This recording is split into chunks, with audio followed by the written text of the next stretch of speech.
Hi hello నమస్తే welcome to Telugu ప్రభ. సిద్దిపేటలో కోమటి చెరువు ఫేమసా లేదా సిద్దిపేట మోడల్ ఫేమసా అంటే ఖచ్చితంగా సిద్దిపేట మోడల్ వల్లే ఆ ప్లేస్కు ప్రత్యేకత వచ్చిందని చెప్పొచ్చు. సిద్దిపేట నుంచి బిగ్ బాస్ అగ్ని పరీక్ష వరకు వెళ్ళిన మోడల్ హౌస్లోకి వెళ్ళలేకపోయారు. సివిల్ సర్వెంట్ అవ్వాలనే తన కలలను కుటుంబం కోసం సహకరించడంతో ఇప్పుడు సోషల్ మీడియాలో వీడియోస్ చేస్తూ ర్యాపిడో డ్రైవర్గా, టికెట్ కలెక్టర్గా చేసి అన్ని ఇబ్బందులు ఫేస్ చేసిన చివరకు సంతోషంగా కనిపించే సిద్దిపేట మోడల్ ఇప్పుడు మనతో ఉన్నారు. ఆనని అడిగి తెలుసుకుందాం. హాయ్ అండి. Hi madam. How are you? I'm good madam. Okay, మీరు బిగ్ బాస్ అగ్ని పరీక్షకు సెలెక్ట్ అయ్యారు. ఎందుకండి రిజెక్ట్ అవ్వడానికి గల రీజన్స్ ఏంటి? రిజెక్ట్ అవ్వడం అంటే రీజన్ అది వాళ్ళ జడ్జ్మెంట్ వరెస్ట్గా ఉంది మేడం. టు బి హానెస్ట్ అది ఏంటంటే అన్ఫేర్ అనిపించింది. ఎందుకంటే నవదీప్ గారు నేను స్టేజ్ ఎక్కగానే శ్రీముఖి గారు సిద్దిపేటలో అంటారా బాబు డైలాగ్ తనే చెప్పింది. ఇంకా నవదీప్ గారేమో కామన్ మ్యాన్లు అని చెప్పి సెలబ్రిటీలను పిలుస్తున్నారు ఏంటి అన్నాడు. ఇంకా అభిజిత్ గారేమో బయట జనాలు ఇప్పుడే నీతో ఫోటోలు దిగుతారు, హౌస్లోకి వచ్చి బయటకు వెళ్తే మాతో దిగే వాళ్ళు కూడా నీతో దిగుతారు, you are not considered as a common man అని. ఇంకా టాస్క్లు కూడా ఏమి ఇవ్వలేదు. టాస్క్లు ఇచ్చి జడ్జ్ చేసినా అదొక ట్రాన్స్పరెంట్ ఉంటుంది. ఏది లేదు మేడం, డైరెక్ట్ రిజెక్ట్ చేసేది కాబట్టి ఆ రిజెక్షన్ ఈజ్ అన్ఫేర్ మేడం. మీరు ఇప్పుడు బిగ్ బాస్ హౌస్లోకి వెళ్ళలేరు. మీరు కామన్ మ్యాన్గా ఏమంటారు కంటెస్టెంట్ చేసినందుకే మీరు వెళ్ళలేరు అని మేము అనుకుంటున్నాం. ఎందుకంటే సెలబ్రిటీస్ అని మీరు సెలబ్రిటీ అని వాళ్ళే డిసైడ్ చేసేసారు. మీరు అలాంటప్పుడు సెలబ్రిటీస్లో వెళ్ళాలి కానీ కామన్ మ్యాన్లో వెళ్ళాలని ఎందుకు అనుకున్నారు? అంటే కామన్ మ్యాన్ నా సెలబ్రిటీ కేటగిరీలో నా ప్రొఫైల్ పంపించాల్సింది. యాక్చువల్గా నేను సీజన్ 7 నుంచి 8 నుంచి ప్రయత్నిస్తే అవ్వలేదు. గేట్ దగ్గరికి వెళ్తే గెట్ అవుట్ అన్నారు. ఇంకా ఇప్పుడు ఇది ఏంటంటే సెలబ్రిటీ కేటగిరీలో ప్రొఫైల్ ఎలా పంపించాలో అదంత స్ట్రాటజీ తెలియదు నాకు. ఇంకా కామన్ మ్యాన్ అయితే అప్లై చేయండి అని ఒక 3 minutes వీడియో పెట్టమన్నారు కదా మేడం, ఒక వెబ్సైట్ ఇచ్చి. ఆ 3 minutes ఓకే ఇదైతే ఇచ్చారు కదా, ఇట్లా అప్లికేషన్ ప్రాసెస్ ఇట్లా ఉంది, దీని స్ట్రాటజీ ఇట్లా అప్రోచ్ అవుదాం చూద్దామా. ఎట్లా ఆర్థికంగా నేను సెలబ్రిటీ అంటే ఆర్థికంగా కూడా మంచిగా ఫైనాన్షియల్గా రిచ్ ఉంటారు. మన ఇంకా పూరెస్ట్ ఆఫ్ ద పూర్ లాగానే ఇల్లు కూడా వర్షానికి స్విమ్మింగ్ పూల్ అవుతుంది, చాలా పూర్ పరిస్థితుల్లో ఉన్నాం కాబట్టి కామన్ మ్యాన్గానే కన్సిడర్ చేసి బహుశా నాకు ఇస్తారేమో ఛాన్స్ అని కామన్ మ్యాన్ కేటగిరీలో చేసిన మేడం. హోప్ఫుల్లీ నెక్స్ట్ టైం ఇంకా ఇప్పుడు వైల్డ్ కార్డ్ ట్రై చేస్తా.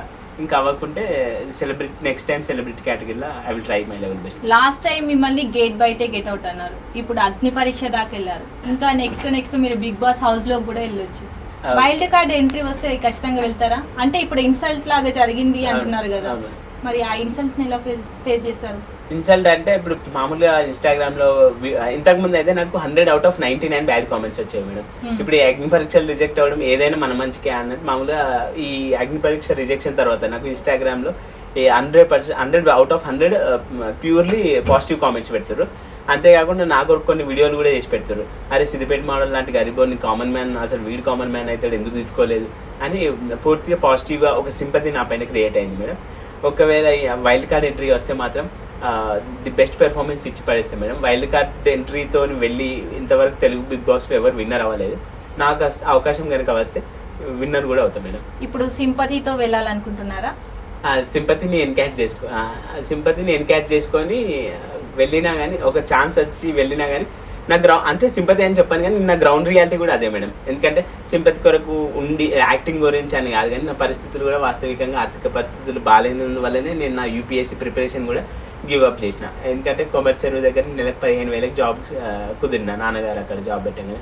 లేకుంటే ఫైనాన్షియల్గా మంచి సపోర్ట్ ఉండి పరిస్థితులు బాగుంటే మాత్రం యూపీఎస్సీకి 2 years అట్లా కన్సిస్టెంట్ కూర్చొని ఒక ఐఏఎస్ ఆఫీసర్ అవ్వాలని ఉండేది మేడం. మీరు బిగ్ బాస్లో అగ్ని పరీక్ష దాకా వెళ్ళారు కదా, అగ్ని పరీక్ష దాకా వెళ్ళడానికి మీరు ఏ ఫేస్ చేశారు? అంటే అగ్ని పరీక్ష స్టార్ట్ ఫస్ట్ వచ్చేసి 3 minutes వీడియో పెట్టమన్నారు మేడం వాళ్ళు వెబ్సైట్లో. తర్వాత వచ్చేసి ఇంకా గ్రూప్ డిస్కషన్కి పిలిచారు మేడం. ఏదన్నా జూమ్ కాల్ ఇంటర్వ్యూ అయింది మేడం. Zoom call Bigg Boss team వాళ్ళ నుంచే ఒక కాల్ వచ్చింది. జూమ్ కాల్లో నీ గర్ల్ ఫ్రెండ్స్ ఎవరు, నీ క్రష్లు ఎవరు, ఇంకా నీకు స్మోకింగ్ ఉందా, డ్రింకింగ్ ఉందా అలవాటు, నీకు ఫేవరెట్ కంటెస్టెంట్ ఎవరు, నీకు నచ్చని కంటెస్టెంట్ ఎవరు, ఇవన్నీ క్వశ్చన్స్ అడిగింది మేడం. ఈ జూమ్ కాల్ అయిపోయిన తర్వాత జూమ్ కాల్ నుంచి మళ్ళీ నెక్స్ట్ రౌండ్కి సెలెక్ట్ చేసారు. ఒక ఫోన్ కాల్స్, మెయిల్స్, ప్రతిదానికి వాళ్ళు కాల్స్ చేసారు, మెయిల్స్. ఇంకా నెక్స్ట్ రౌండ్కి వచ్చేసి గ్రూప్ డిస్కషన్కి రండి మీరంతా అని చెప్పారు మేడం. అంటే ఒక టాపిక్ ఇచ్చారు, 10 members గ్రూప్ చేసారు. శ్రీజ ప్రియశెట్టి ఇప్పుడు హౌస్లో ఉన్న శ్రీజ ప్రియశెట్టి నా గ్రూపే 10 members. ఇంకా వాళ్ళు కూడా అబ్బాయిలు అమ్మాయిలను ఎక్కువ మోసం చేస్తారా, అమ్మాయిలు అబ్బాయిలను ఎక్కువ మోసం చేస్తారా అనే టాపిక్ పైన మాట్లాడమన్నారు. బాగా మాట్లాడినారు. నెక్స్ట్ రౌండ్ ఏం మాట్లాడారు? అమ్మాయిలే అబ్బాయిలను మోసం చేస్తున్నారని బలంగా నొక్కి చెప్పిన. అంటే ఏం చెప్పారు అదే చెప్పండి. అదే ఎన్సీఆర్బి ఎలా? నేషనల్ క్రైమ్స్ రికార్డ్ బ్యూరో ప్రకారం ఇది రీసెంట్ స్టాటిస్టిక్స్ చూసుకుంటే అమ్మాయిలే ఎక్కువ మోసం చేస్తారు. భర్తలను మోసం చేస్తున్నారు అంటే మోసం అంటే ఏంటి మీ భర్తలను ప్రియుడితో కలిసి భర్తలను చంపుతారు కదా మేడం. మధ్యప్రదేశ్లో ఒక ఇన్సిడెంట్ అయింది, హనీమూన్కి తీసుకెళ్ళి చంపడం. ఉత్తరప్రదేశ్లో డ్రమ్లో పెట్టడం. ఇట్లా ప్రియుడితో కలిసి భర్తలను చంపుతారు, ఇలా జరుగుతున్నాయని వాటి స్టాటిస్టిక్స్తో సహా చెప్పినాం మేము. కానీ శ్రీజానేమో అబ్బాయిలే మోసం చేస్తారు, అమ్మాయిలు కాదని మాకు కొంచెం బాగానే డిస్కషన్ జరిగింది, ఆర్గ్యుమెంట్. ఇప్పుడు మీరు ఈ ఎన్సీఆర్బి రిపోర్ట్ మాట్లాడారు కాబట్టి నేను చెప్పాల్సి వస్తుంది. సో ఇప్పుడు ఎన్సీఆర్బి రిపోర్ట్ అంటున్నారు కదా, ఎన్సీఆర్బి రిపోర్ట్లో 5 సంవత్సరాల్లో ఇంతమంది ఒక 30 to 40 మెంబర్స్ ఏమో అబ్బాయిలను అమ్మాయిలు చంపారు. అది 1 monthలో కొన్ని వేలల్లో అమ్మాయిలు గృహహింసకు గురై కానీ వరకట్న వేధింపులు కానీ అట్లా అమ్మాయిలు చాలా మంది చనిపోయారు. అబ్బాయిల కన్నా కూడా అమ్మాయిల మరణాలే ఎక్కువ ఉన్నాయి. దానిపై మీరు ఏమంటారు? అంటే I do agree with this statement also. ఎందుకంటే సెక్షువల్ హారాస్మెంట్ చేయడము, ఇంకా అదనపు కట్నం అయితే ఇది మరీ విపరీతంగా ఇంకెక్కువ కట్నం తీసుకురా అని డౌరీ కేసెస్ ఇవన్నీ కూడా జరుగుతూనే ఉన్నాయి. కాకపోతే రీసెంట్గా అవి కూడా జరుగుతున్నాయి. అటు అబ్బాయిలు కూడా అమ్మాయిలను మోసం చేస్తారు. కాకపోతే మరీ దాన్ని ఏమంటారు, యాసిడ్ దాడి చేయడం ఇలాంటివి కొన్ని తగ్గినాయి. అప్పుడైతే విపరీతంగా ఉండేది. కానీ అమ్మాయిలు కూడా ఫేస్ చేస్తారు ఈ ఛాలెంజెస్. అంతేకాకుండా అబ్బాయిలు కూడా 2 ప్యారలల్గా మ్యూచువల్గా ఉన్నాయని చెప్పొచ్చు. మ్యూచువల్గా అని చెప్పలేమండి. అమ్మాయిలు ఇప్పుడు ఒక అమ్మాయి బయటికి రావాలంటే ఇప్పటికి భయపడుతూనే ఉంది. అవును, అవును అని యాక్సెప్ట్ చేస్తున్నారు, నిజమే. భయపడుతున్నారు. ఇక్కడ అబ్బాయిల డామినేషన్ ఎక్కువ ఉందని ఒప్పుకోవచ్చు. అంటే అవును, నేను మామూలుగా కూడా నేను అమ్మాయిలకి సపోర్ట్ చేస్తాను. నేను ఫెమినిస్ట్.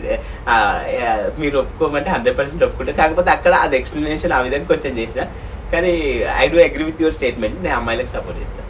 మీ ఫ్యామిలీ బ్యాక్గ్రౌండ్ గురించి చెప్పండి.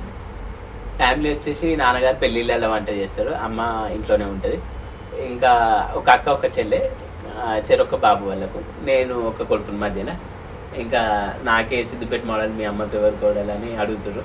ఇంకా నాకు పెళ్ళి, మా అమ్మ అంటుంది, అమ్మ నాన్న నువ్వు ఏం పని చేయకున్నా సరే జస్ట్ పెళ్ళి చేసుకొని ఒక బాబును పాపను అమ్మ గిఫ్ట్ నువ్వు మేమే ఇంత వృద్ధులమైన కానీ మేమే నిన్ను దాస్తాం, కోడలను కూడా దాస్తాం, ఏం ఇబ్బంది అవసరం లేదు అని అంటారు. సిద్దిపేటలో కోమటి చెరువు ఫేమసా లేదా సిద్దిపేట మోడల్ ఫేమసా అంటే మీరు ఏమంటారు? కోమటి చెరువు దీనికి డిప్లొమాటిక్ ఆన్సర్ వస్తుంది, 2 ఫేమస్ అని చెప్పచ్చు. అయితే కోమటి చెరువును ఫేమస్ చేసింది సిద్దిపేట మోడల్ రీల్స్ ద్వారా. టు బి హానెస్ట్, అది వెదర్ సిద్దిపేటకే మీ వల్ల ఒక పేరు వచ్చింది. అవును, సిద్దిపేట మోడల్ కాబట్టి కొంచెం జెలస్ ఉన్న వాళ్ళు ఇంకా దాన్ని ఒప్పుకోరు, అది దట్స్ డిఫరెంట్. కానీ టు బి హానెస్ట్ చెప్తున్నా, కమర్షియల్ ఫేమస్ మంచిగా మీరు అన్నట్టు సిద్దిపేట కూడా మంచిగా ప్రమోట్ అయింది అక్రాస్ ద వరల్డ్. సిద్దిపేట మోడల్గా నేను ఫేమస్ అయినా. బిగ్ బాస్ స్టేజ్ పైకి అగ్ని పరీక్ష అప్పుడు వెళ్ళారు కదా, అప్పుడు చెప్పిన డైలాగ్ ఒకసారి మా కోసం. అది పోకిరి స్పూఫ్ చేసిన మేడం. అది మహేష్ బాబు సార్, నేను ఫ్యాన్. మహేష్ బాబు సార్ సినిమాల ప్రభావం నా పైన ఎక్కువ ఉంటుంది. అది చేసిన. సిద్దిపేటకి ఎప్పుడు వచ్చామనేది కాదన్నాయి, కమర్షియల్ చూసామా లేదా అని జగడమే రన్నింగ్ చేసిన మేడం. ఇంకోటి అరచేతి నట్టు పెట్టి సూర్యుని ఆపలు, బ్యాడ్ కామెంట్స్ పెట్టి నాలో ఉన్న టాలెంట్ ఆపలు, సిద్దిపేట మోడల్ అంటారు బాబు అనగానే వాళ్ళే ఆపేసారు స్టేజ్ మీద, లోపలికి పోకుండా హౌస్లో పోకుండా. సిద్దిపేట మోడల్ని ఆపలేరని నేను డైలాగ్ పెట్టినా. నవదీప్ వాళ్ళు జడ్జిలో ఆపేసారు హౌస్లో పోకుండా. మీకు ఎలా అనిపిస్తుంది వాళ్ళు ఆపేయడం? మీరు ఒకవేళ మీరు అంటే అక్కడ రిజెక్ట్ చేసిన వాళ్ళు కూడా కొంచెం అగ్ని పరీక్ష తర్వాత వాళ్ళు గుడ్ అనిపించుకున్నారు. మీకు ఎలా అనిపిస్తుంది అక్కడ రిజెక్ట్ అయిన తర్వాత? నాకైతే హ్యూజ్ డిసప్పాయింట్మెంట్. ఎందుకంటే నేను 2-3 days కొన్ని డేస్ డిప్రెషన్లోకి కూడా వెళ్ళినా. ఎందుకంటే లాస్ట్ 2 years నుంచి కన్సిస్టెంట్గా ప్యాషన్గా ట్రై చేసిన. వాళ్ళు కూడా అడిగారు, నువ్వు సరదాగా ప్రయత్నిస్తున్నావా సీరియస్ అని అభిజిత్ కూడా అడిగితే నేను సీరియస్ అని చెప్పిన. మరి ఈవెన్ దో ఎందుకు రిజెక్ట్ చేసారో అర్థం కాదు. చాలా డిసప్పాయింట్మెంట్. అది ఆ rejection was wrong madam, absolutely wrong. చాలా బాధపడ్డా మేడం నేను. ఓకే, మీరు అది బిగ్ బాస్ రిజెక్షన్ తర్వాత మీరు సూసైడ్ అటెంప్ట్ చేసుకున్నారని వార్తలు వచ్చాయి, అది ఎంతవరకు నిజం? సూసైడ్ అటెంప్ట్ అయితే చేసుకోలే, కానీ నాది ఏంటంటే కొంచెం అందులోకి ముఖ్య కారణం ఏంటంటే నేను డబ్బులు వస్తాయి, ఫేమ్ రెట్టింపు అవుతుంది, డబ్బులు వస్తాయి, కొంచెం ఇల్లు కట్టుకోవచ్చు, ఇట్లా అమ్మ నాన్నని చూసుకోవచ్చు అని అనుకున్నా. కాకపోతే సూసైడల్ థాట్స్ అయితే ఏం రాలే. కానీ కాకపోతే నాది నేను సెల్ఫ్ మోటివేషన్ చేసుకొని సరేలే ఇంకా బెస్ట్గా ముందుకెళ్దాం, ఇంకా బెస్ట్ పెర్ఫార్మెన్స్ ఇద్దాం, ఒకసారి అవ్వకుంటే ఇంకోసారి అన్న అవుద్ది అని నాది నేను సెల్ఫ్ మోటివేట్ చేసుకున్నాను. మీరు అక్కడ రిజెక్ట్ చేస్తేనే ఎమోషనల్ అయ్యా అంటున్నారు. ఇంకా మనం బిగ్ బాస్ హౌస్లోకి వెళ్తే ఎమోషనల్గా, మెంటల్గా, ఫిజికల్గా ఒక విధమైనది భరించాల్సి వస్తుంది. అవన్నీ ఎలా ఫేస్ చేస్తారు మీరు? అవును మేడం, ఇప్పుడే రిజెక్షన్, దానికే మీరు డిప్రెషన్ లోకి వెళ్ళిపోతే ఎలా? అవును మేడం, రిజెక్షనే ఒక డిప్రెషన్. అంటే ఇప్పుడు అక్కడ టాస్క్లు ఆడాలి, ఇంకా వెన్నుపోటు పొడిచి క్లోజ్ ఫ్రెండ్ లాగా ఉండి వెన్నుపోటు పొడిచి కూడా టాస్క్లు ఆడి గెలవడానికి ప్రయత్నిస్తారు, టీమ్లుగా ఉంటారు. ఇంకా ఒకరికొకరు అసలు జెలస్ ఉంటుంది, ఆబ్వియస్లీ ఒకరికొకరు పడదు కూడా. అలాంటి దాంట్లో సవాళ్ళను స్వీకరించి ఎలా నెగ్గుకొస్తారు అని అంటే మాత్రం నేను mentally, physically, emotionally strong madam. ఖచ్చితంగా టాస్క్లు కూడా మంచిగా ఆడగలను, గెలవడానికి ప్రయత్నిస్తా. ఒకవేళ గెలవకున్నా దాదాపు గెలవడానికి ప్రయత్నిస్తా. మిమ్మల్ని అక్కడ స్టేజ్ పైన ఎంటర్టైన్ చేయండి అని అడిగారు నవదీప్ గారు అనుకుంటా. మీరు ఎందుకు ఎంటర్టైన్ చేయలేకపోయారు వాళ్ళని? అంటే ఎంటర్టైన్ అంటే వాళ్ళు ఏదైనా డైలాగ్ చెప్పు అని మన శ్రీముఖి గారు అడిగారు మేడం. నవదీప్ గారు ఏం చేస్తామని అడిగాను. అవును, ఈ ఆస్క్ మీ ది క్వశ్చన్, ఏం చేస్తావు బిగ్ బాస్ హౌస్లోకి వెళ్తా అంటే I would like to do entertainment అని నేను అన్నా. అక్కడితో ఆగకుండా శ్రీముఖి గారు ఏమన్నారంటే ఒక డైలాగ్ చెప్పు చూద్దామనంటే నేను ఫేమస్ డైలాగ్స్ చెప్పిన.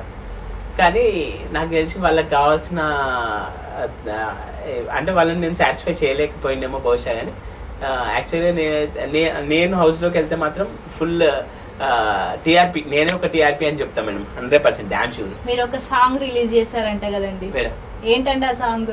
సిద్దిపేట మోడల్ సాంగ్ నాకు ఎప్పటి నుంచో ఉండే మేడం. ఒక మంచి సాంగ్ దిద్దాము, ఏ సాంగ్తో అందరిలోకి వెళ్ళి అందరికి చేరువై మంచి కంబ్యాక్ ఇద్దామని ఉండే మేడం. అలాంటప్పుడు మన శ్రీకాంత్ అన్న, సాయి ప్రసాద్ అన్న అని ఇద్దరు ప్రొడ్యూసర్స్ ముందుకు వచ్చారు. ఇంకా ఫోక్ లెజెండ్ క్లెమెంట్ అన్న మాయదారి మైసమ్మ ఒరిజినల్ మోడల్ సాంగ్ కూడా క్లెమెంట్ అన్న వాడిండు. అన్ననే పాడడం జరిగింది, అన్ననే రాయడం జరిగింది.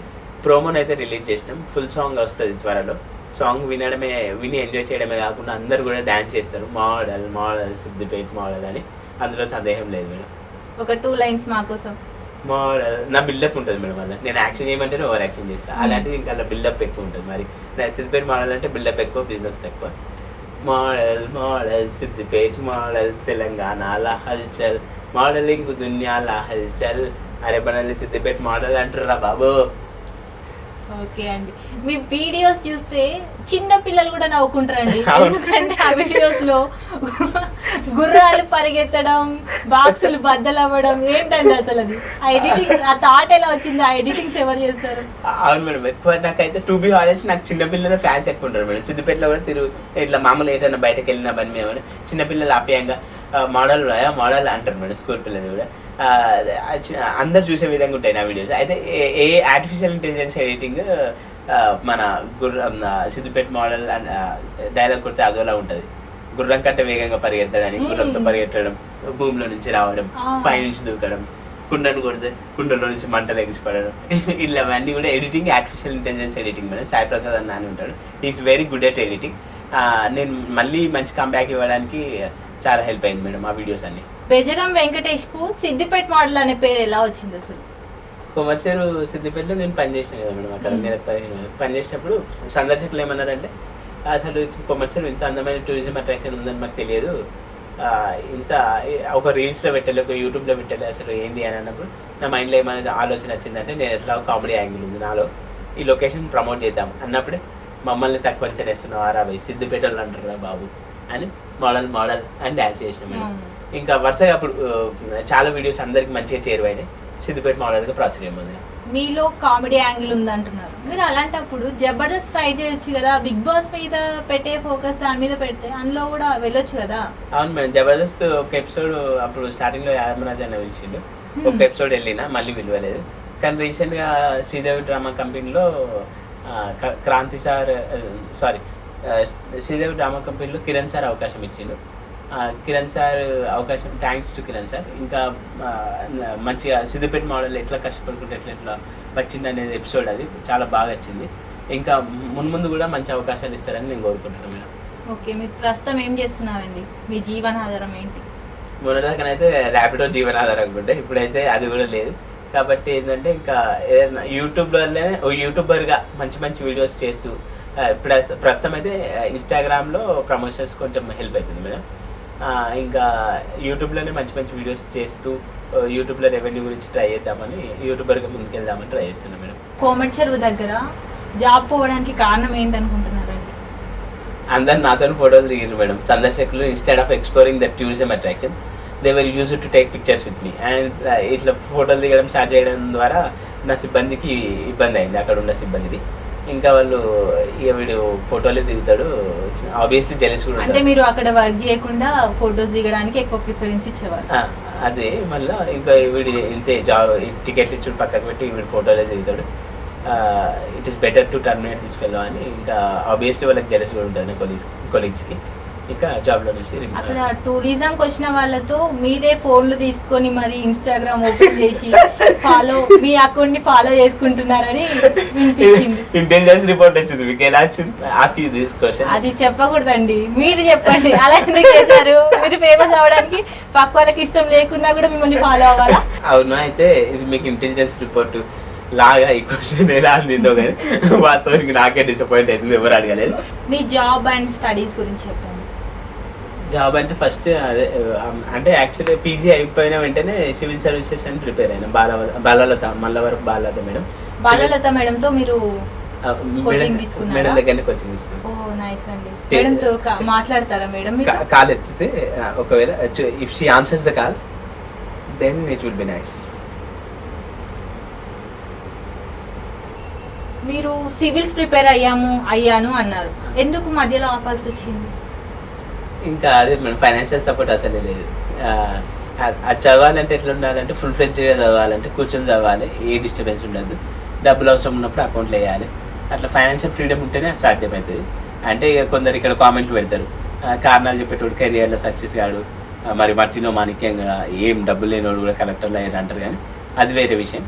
కానీ ఈ 21st సెంచరీలో అయితే మామూలుగా డబ్బు సపోర్ట్ ఉంటేనే ఎంతో కొంత ముందుకెళ్ళగలుగుతాం. కాబట్టి ఫైనాన్షియల్ సపోర్ట్ లేదు, నేను ఇంట్లోకి హెల్ప్ఫుల్గా ఉండాలి అన్న ఉద్దేశంతో I stop my preparation madam. ఆ విషయం మీకు ముందు తెలియలేదా? అంటే 1 year మీరు స్పెండ్ చేశారు, ఆ టైంలో మీరు ఇంకా వేరే దాని మీద ఇన్వెస్ట్ చేసినా ఏదో ఒకటి జరిగేది. దాని మీద ఇన్వెస్ట్ చేసి మళ్ళీ ఎందుకు మధ్యలో ఆపేస్తారు? ఇంకా 1 year కంప్లీట్ చేసింటే 2 years లో కొట్టొచ్చు అని మీరు అన్నారు. బ్రహ్మ విద్య కాదు, యూపీఎస్సీ క్రాక్ చేయొచ్చు అట్లుంటే. కానీ మరి మధ్యలో ఎందుకు ఆపేశారు? ఇంకా కష్టమైనా కొంచెం కష్టపడి ఉంటే ఇంకొంచెం వచ్చేదేమో కదా. అవును మేడం, కొంచెం కష్టపడి ఉంటే వచ్చేది. నా అల్టిమేట్ గోల్ ఏమని ఉండే అంటే చిన్నప్పటి నుంచి కూడా అయితే కలెక్టర్ అయితే ఆ రెస్పెక్ట్ వేరే ఉంటుంది, బ్యూరోక్రసీ ఒక ప్యాషన్, బ్యూరోక్రాట్ అయితే అల్టిమేట్ రెస్పెక్ట్ ఉంటుంది. మనం మోడల్ మాత్రమే కాదు రోల్ మోడల్ అవ్వచ్చు అని ఉండే. కానీ ఇంకా మధ్యలో కొందరు ఎవరైనా ఏమంటారు కాంట్రిబ్యూషన్స్ ఇట్లా బాగా చదువుకునే వాళ్ళకు వస్తాయి, కొందరు దాతలు ముందుకు వచ్చి ఇట్లా చదివిస్తారు. అట్లా ఇట్లా అలా కూడా ఏమైనా కాంట్రిబ్యూషన్ దొరుకుతాయేమో అని కూడా ట్రై చేసిన. ఇంకా మధ్యలో ఒక సార్ దగ్గర ఉన్న రిటైర్డ్ ఐఏఎస్ ఆఫీసర్ తన దగ్గర ఉంటే కొంచెం తను కూడా ఇక ఇప్పుడు నేనైతే హెల్ప్ చేయలేను, మా భార్య కూడా రిటైర్డ్ అవుతుంది అని కొన్ని కారణాల వల్ల తను కూడా అట్లా కాంట్రిబ్యూషన్ చేయడం సపోర్ట్ చేయడం మానేసింది. ఇంకా టైంలో అసలు ఎవరి దాతలాగా కూడా ఎవరి సపోర్ట్ లాగా కూడా దొరకలేదు మేడం. కొంచెం దొరికితే మాత్రం అప్పుడు కొద్దిగా బ్యాక్ అండ్ సపోర్ట్ కొద్దిగా ఉంటే డబ్బుల ఫైనాన్షియల్గా ఖచ్చితంగా యూపీఎస్సీ క్రాక్ చేస్తున్నాను. 2 yearsలో అది బ్రహ్మ విద్య ఏం కాదు, సంకల్పం ఉంటే ఏదైనా సాధించవచ్చు. ఎంపీగా నామినేట్ చేశారు మీరు? అవును, ఎంపీగా చేసిన. పొలిటికల్గా ఎందుకు చేసిందంటే సామాన్యుడు చదువుకున్న యువత ముందుకు రావాలి, వస్తే ఫర్ బెటర్ సొసైటీ అన్న నినాదంతో ముందుకు వేసిన. అయితే కామెంట్లో ఏం పెట్టారంటే నువ్వు వేరే వాళ్ళలాగా కాపీ కొడుతున్నావు, ఫోన్పే నెంబర్ పెట్టినావు అంటేనే అర్థమైంది. అంటే నేను జాబ్ మానేసిన, అక్కడ అసలు నామినేషన్ వేయడానికి కూడా డబ్బులు లేకుండా అట్లా అని చెప్తే ₹1 రాలేదు నా ఫోన్పేకి. మీకు ఎన్ని ఓట్స్ వచ్చాయి? 1264, 1264 ఓట్లు వచ్చినాయి మేడం. చాలా happy, I'm very happy to say. ఎందుకంటే తొలి అడుగులోనే మిమ్మల్ని 1000 మంది నమ్ముతున్నారు, 1000కి పైగా మంది నమ్ముతున్నారు అంటే అది మామూలు విషయం కాదండి. ₹1 కూడా స్పెండ్ చేయకుండానే మీకు ఓట్స్ వేస్తారు. అయితే మీరు ఒకవేళ మీరు గెలుచుంటే మిమ్మల్ని నమ్ముకున్న ప్రజలకు మీరు ఏం చేసేవాళ్ళండి? నేనైతే ఒక్క మాట చెప్తా సింపుల్గా, అది పెద్ద బిల్డింగ్స్, అది చదువు గురించి దీని గురించి అని కాదు. సింపుల్ ఒకటే లైన్ ఏంటంటే, ఎలక్షన్స్ ముందు గడప గడపకి ఇంటింటికి తిరుగుతాం, అది తెలిసిందే. గెలిచినాక కూడా గడప గడపకి తిరిగి ఒక అంటే డిఫరెంట్గా యూనిక్గా చర్యను ముద్ర చేసుకుంటాం, తిరిగి సమస్యలు పరిష్కరిస్తాం. గడప గడపకు తిరిగి వాళ్ళ ఇంట్లో ఏ పని. అట్లా గడప గడపకు తిరగాల్సిన అవసరం లేదు కదండి. మనము ఇప్పుడు రోడ్ వేసామనుకో, అది ప్రతి ఒక్కరికి యూజ్ అవుతుంది ఖచ్చితంగా. ఆ గల్లీలో ఉన్న వాళ్ళందరికీ అది యూజ్ అయితే అవుతుంది. నేను ఇక్కడ మహేష్ బాబు డైలాగ్ కొడతాను, మీరే పక్క ముందు. ఊరును దత్తత తీసుకోవాలంటే రోడ్లు బిల్డింగ్లు వేసి పారిపోవడం అనుకున్నా అన్నట్టు కాదు. కాబట్టి నిన్ను నిన్ను నిన్ను అందరి జీవితాన్ని దత్తత తీసుకోవాలి అంటే దీని అబ్సల్యూట్ సర్వీస్ కూడా, సంపూర్ణమైన ప్రజాసేవ అనేది కూడా అందరినీ దత్తత తీసుకొని అందరికి మేలు చేయడం. అయితే మీరు ప్రతి గడపకు వెళ్ళాల్సింది తప్పకుండా. మీరు ఎమ్మెల్సీగా కూడా నామినేట్ చేశారు, అంటే బర్రెలక్క ఎమ్మెల్యేగా నామినేట్ చేసింది, దాన్ని కాపీ కొట్టారా మీరు? ఆమెను ఇన్స్పిరేషనల్ గా తీసుకున్నారు అనుకోవాలా, లేదా ఆమెను కాపీ చేశారు అనుకోవాలా? చాలా మంది ఆమెను కాపీ చేశారు అన్నారు కానీ కాదు. ఎందుకంటే మా ఫ్రెండ్ ఒక అతను ఆల్రెడీ, అంటే తనకు రీసెంట్గా గవర్నమెంట్ ఇచ్చిన జాబ్ కూడా వచ్చింది. అయితే తను ఎమ్మెల్యేగా కూడా వేసింది అంతకుముందే, బర్రెలక్క పోటీ చేయకముందే అంతకుముందే వేసింది. చాలా మా దాంట్లో మేము చదువుకున్న బ్యాచ్లో కొంతమందికి ఒక భావజాలం ఉండే, ఈ యువ దశలోనే మంచిగా యువ దశలో ముందుకొస్తే for better society. Mahesh Babu సైనికుడు సినిమాలో అంటాడు కదా, సైనికుడు 2 సార్లు ప్రధానమంత్రి. సినిమాల ప్రభావం చాలా ఉంది మీతో. అవును, special Mahesh Babu sir cinema. Big boss లో శ్రీజకు మరియు మీకు ఉన్న బాండింగ్ ఎలాంటిదండి? అంటే ది వెరీ ఫస్ట్ మేము కలిసినాం, మామూలుగా ఫస్ట్ 3 minutes వీడియో పెట్టిన తర్వాత ఆ రోజు గ్రూప్ డిస్కషన్ అయ్యింది. ఆ గ్రూప్ డిస్కషన్కి పిలిచిన తర్వాత మేము లంచ్ చేసేటప్పుడు కలిసినాం. యూఆర్ బ్యూటిఫుల్ ఇన్ సైట్, అందంగా ఉన్నారు, బాగున్నారు అని చెప్పిన తర్వాత ఇంకా గ్రూప్ డిస్కషన్లో కూడా తను నా గ్రూపే అసలు, ఫార్చునేట్లీ. ఇంకా అట్లా డిస్కషన్స్ అయినాయి. ఇంకా హోటల్లో కూడా మేము ఇలైట్ హోటల్లో కూడా కలిసినప్పుడు మాట్లాడుకునే వాళ్ళం. ఇట్లా ఇంకా అక్కడ ఉన్న వాళ్ళు కూడా, ఒక అతను వరుస ఆమె చెల్లె అనేవాడు, ఒక అతను నన్ను బావగారు అని. ఎవరు అతను? వికాస్ సింగర్ అని. ఓకే. తను ఇంకా బిగ్ బాస్ లోకి వచ్చారు కదా, అగ్ని పరీక్ష దాకా రిజెక్ట్ అయిన తను. ఇంకా సయ్యద్ అబు అని ఉంటాడు మోడల్, తను కూడా మీ ఇద్దరు కలిసిపోయారు, ఇక మేము అవసరం లేదు, ఇక మీ ఇద్దరు ప్రపంచం అని. మమ్మల్ని మాధురి కూడా అనేది, ఇంకా మీరే ప్రపంచం, మీరు ఇంకా మాతో ఉండరు, మీ జంట బాగుంది అని అనేవాళ్ళు. అందరు కలిసి ఇంకా నాకు బలమైన నమ్మకం వచ్చింది. వాళ్ళంతా ఎంకరేజ్మెంట్తో ప్రపోజ్ చేసిన. తనకి అంత అక్కడ జరిగింది అంతా సరదానేనండి అనేది. నేనన్నా అంత సరదానే కానీ నీకు ప్రపోజ్ చేసింది మాత్రం సీరియస్ అని నేనంటే సరదాగా నవ్వుకుంటా తేలికగా తీసుకునేది. And she's active and she's hyper active, nice. Okay. ఇప్పుడు బిగ్ బాస్ చూస్తున్నారు కదా, ఎలా అనిపిస్తుంది ఆమె గేమ్ కానీ? బాగా అనిపిస్తుంది. My love and my support is always with her and she's absolutely nice performance. Okay. మీరేమైనా చెప్పాలనుకుంటున్నారా శ్రీజక్ మా మీడియా సందర్భంగా? చెప్తే అదే, నా ప్రేమను సరదాగా తీసుకోకు, ఒప్పుకుంటే మనం పెళ్ళి చేసుకుని నువ్వైతే విన్నర్, నువ్వు గెలవాలని నేను కోరుకుంటున్నా. ది బెస్ట్ పెర్ఫార్మెన్స్ ఇస్తున్నావు ఆబ్వియస్లీ. గెలవడం అదే లైఫ్ ఒక పార్ట్ అనేది మొత్తం మీద. కానీ నువ్వు ఒప్పుకుంటే మాత్రం మన అన్నిటికంటే ముఖ్యమైన విషయం, బిగ్ బాస్ గెలవడం అనేది కూడా ముఖ్యమైన విషయం కాదు, నేను నీకు ముఖ్యమైనది. ఇది చాలా important topic. If you say yes, I'm ready to mingle, come let's start the life. అయ్యో, నిజంగానే చెప్తున్నారా? సీరియస్ జోకా అండి? నేను సీరియస్ చెప్తున్నా, కామెడీగా ఫన్నీగా తేలిగా తీసుకుంటున్నా. అంతేనా? మీరు ఇంతవరకు ఎవరిని లవ్ చేయలేదా? ఇప్పుడు చేస్తున్నా మిమ్మల్ని. ఓహో, ఇది కాదండి నేను అడిగింది. ఇప్పుడు చేస్తున్నా మిమ్మల్ని. మీరు ప్రతి ఛానల్లో ఇదే డైలాగ్ కొడుతున్నారు. ప్రతి ఛానల్లో అంటే ఇప్పుడు ఇది ఇంత పులిహోర కలపడంలో పిహెచ్డి చేసిన. ఓహో, ఎంఏ ఇంగ్లీష్ చేశారు, పిహెచ్డి పులిహోర కలపడంలో. ఒక డైలాగ్ ఏంటంటే, మీరు నేను చనిపోయినా నువ్వు ఏడుస్తావో ఏడో తెలియదు కానీ నువ్వు ఏడుస్తే నేను తట్టుకోలేను, కాబట్టి నువ్వే నన్ను ప్రేమించాలని నీకు ఒక డైలాగ్. ఇది నీకు నచ్చితే యాక్సెప్ట్ చేయి. ఆల్రెడీ డైలాగ్ విన్నానండి నేను. సుధీర్ అన్న రష్మి మేడంతో. అదేదో సుధీర్ చెప్తే బాగుండేది. సుధీర్ అనేది అందరు కోరుకుంటే మా అలాంటి వాళ్ళు ఏమనుకోవాలి. అందుకే నువ్వు నాకు ప్రపోజ్ చెయ్యి. ఎందుకు చేస్తారండి? మిమ్మల్ని జడ్జి చేసిన జడ్జెస్ మీద ఒక్కొక్క మాట చెప్పండి. నవదీప్ జడ్జిమెంట్ ఇవ్వడానికి అర్హత లేదు అని నేను అనుకుంటా. అండ్ ఎందుకండి, ఎందుకు అర్హుడు కాదనుకుంటా? నేను అక్కడ సక్సెస్ కానీ నాకు అర్హత లేదు అన్నప్పుడు తనకు లేదని చెప్పాలి. అంటే ఆయన బిగ్ బాస్ హౌస్లోకి వెళ్ళి వచ్చారు కదా, బిగ్ బాస్ విన్నర్ కాదు కదా, వెళ్ళైతే వచ్చారు కదా కనీసం. Okay, next 3 of them 1 by 1 నేను పాయింట్ చేసి వాళ్ళ గురించి వర్డ్స్లో అయిపోయాను ఒక్క మాటలో. Out of 3 they were not good at judgement and absolutely they are giving worst జడ్జిమెంట్కు అసలు వాళ్ళు ఏమాత్రం సూట్ అవ్వరు. ఇప్పుడు వర్స్ట్ జడ్జిమెంట్తోనే శ్రీజ లోపలికి వెళ్ళిందా? తను అంటే వర్స్ట్ జడ్జిమెంట్ అని కాదు కానీ తను హోల్లో ఉండే ఫస్ట్ 3కి 3 గ్రీన్స్ రాలే. ఇంకా తను యాక్టివ్గా తను ఫైర్గా అగ్రెసివ్గా మాట్లాడగలదు, దూకుడుగా ఫైర్ ఇవ్వగలదు. కాబట్టి తన మార్క్ అక్కడ చూపెట్టుకుంది, ఇచ్చింది. తనని కూడా అన్నారు కదా శ్రీముఖి, మీరు ఇక్కడ అదే తను ఫైర్గా మాట్లాడింది రివర్స్గా. నేను వాళ్ళకి ఎవరికి కూడా రివర్స్ మాట్లాడలే. అంటే నవదీప్ గారికైనా నేను ఫైర్ ఇచ్చే విషయంలో కొంచెం ఫెయిల్ అయ్యానేమో. నెక్స్ట్ టైం ఫైర్ చూపిస్తారా? ఫైర్ చూపిస్తాను. ఇప్పుడు ఎగ్జాంపుల్ మీరే అనుకోండి, నవదీప్ మీరే అనుకోండి. కామన్ మ్యాన్ ఎందుకు వెళ్ళద్దు, సెలబ్రిటీ అన్నాను ఎలా అంటావు, నా పరిస్థితి బాగాలేనప్పుడు ఆర్థికంగా. ఇప్పుడు బయట జనాలు నాతో ఫోటోలు దిగుతారు, ఇప్పుడు లోపల దిగుతారని నువ్వు అన్నప్పుడు అందరూ ఆబ్వియస్లీ అందరూ ఫేము డబ్బుల గురించి వస్తారు. నేను అట్లే వచ్చిన, నన్ను ఎందుకు తీసుకో అని ఫైర్. ఈ ఫైర్ ఆడ వదిలిపెట్టేది ఉండే, కొంచెం మిస్ అయింది. శ్రీజ ఫైర్ ఇచ్చే విషయంలో ఫెయిల్ అయింది. వరస్ట్ జడ్జ్మెంట్ కాదు కానీ Sreeja she gave her best performance, importantly fire ఇచ్చింది కాబట్టి తను ఇప్పుడు కూడా ఫైర్ గానే ఆడుతుంది. ఇప్పుడు బిగ్ బాస్ లో కామనర్స్ ఉన్నారు, సెలబ్రిటీస్ ఉన్నారు. అందులో మీకు ఎక్కువగా ఎవరి కంటెంట్ నచ్చుతుంది?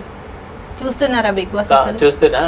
సెలబ్రిటీస్ నుంచి ఇమాన్యుయల్, తను బెస్ట్ పర్ఫార్మెన్స్. ఎందుకంటే గట్టి పోటీ ఇస్తాడేమో అనిపిస్తుంది. ఎంటర్టైన్మెంట్ విషయంలో ఏమాత్రం తగ్గడు, అది తెలిసిందే. టాస్క్లు కూడా ఆడగలరు. కానీ కామనర్స్ నుంచి వచ్చేసి మాస్క్ మ్యాన్ హరీష్, శ్రీజ, శ్రీజ అంతే, వీళ్ళిద్దరే అనిపిస్తుంది. ఇంకా మనీష్ కూడా కొంచెం మైండ్ గేమ్ ఆడతాడు అనిపిస్తుంది. మాస్క్ మ్యాన్ హరీష్, శ్రీజ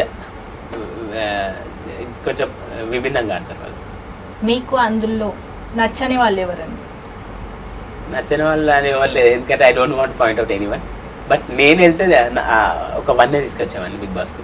నేను బిగ్ బాస్ నన్ను మిస్ అయ్యింది, నేను బిగ్ బాస్ ఇప్పుడు 1 లేదంటారా? లేదు, బిగ్ బాస్ ప్రమోషన్ గురించి నన్ను వాడుకున్నాను, ప్రమోషన్ కోసం మిమ్మల్ని వాడుకున్నాను, అలాంటి ఇమేజ్ నాది. చూసాం కదండి, సిద్దిపేట నుంచి బిగ్ బాస్ అగ్ని పరీక్ష వరకు వెళ్ళడానికి తను పడిన కష్టాలు. బిగ్ బాస్ హౌస్లోకి వెళ్ళలేకపోయినా ప్రజల మనసులు గెలుచుకున్నారు. ఇక్కడితో తన ప్రయాణం ఆపకుండా ముందుకెళ్ళాలి. ఇంకా ఇలాంటి మరెన్నో ఇంట్రెస్టింగ్ ఇంటర్వ్యూస్ కోసం చూస్తూనే ఉండండి తెలుగు ప్రభ. వీడియో నచ్చితే లైక్, షేర్, కామెంట్ చేయడం మర్చిపోకండి.